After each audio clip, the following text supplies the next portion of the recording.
ଏବେ ଏକ ବଡ଼ ଖବର ସାମ୍ନାକୁ ଆସିଛି। डिसेम्बर 24 रे ओडिशा आसी पारंती प्रधानमंत्री नरेंद्र मोदी। चलित मासरे पश्चिम ओडिशा रे किछि कार्यक्रम जोग देबाक आसी पारंती प्रधानमंत्री नरेंद्र मोदी। तागुर जदि आपण आम चैनल को नुआ आछन एबे जे आम चैनल को सब्सक्राइब करि नियंतु एवं पाखरे तुवा बेल आइकन को प्रेस करंतु। चलंतु डेरी नकरी खबर पर नजर पकाइबा।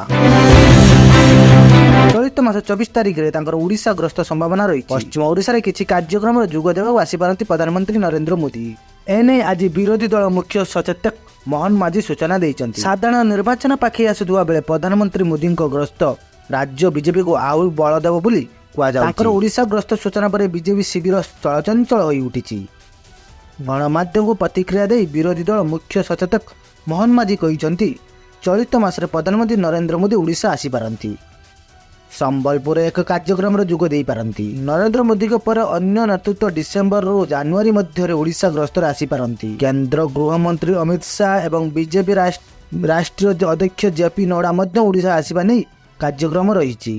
सेमाने पश्चिम ओडिशा रे किछि सरकारी योजना कार्यक्रम जोग दे पारंती। संबलपुर रे एक कार्यक्रम जोग देबा नै सूचना रहिछि।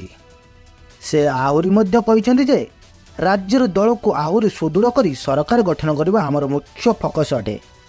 तबे प्रधानमंत्री नरेंद्र मोदी केउ तारिख रे ओडिशा आसीबे से नै कोनोसी पोस्ट सूचना मिली नै। तथापि डिसेम्बर 24 रे आसी पारंती बोली कुआ जाउछि। आसंता 24 तारिख रे संबलपुर आईआईएम रे एक कार्यक्रम रहितवा बेले एतरे प्रधानमंत्री नरेंद्र मोदी जोग देई पारंती।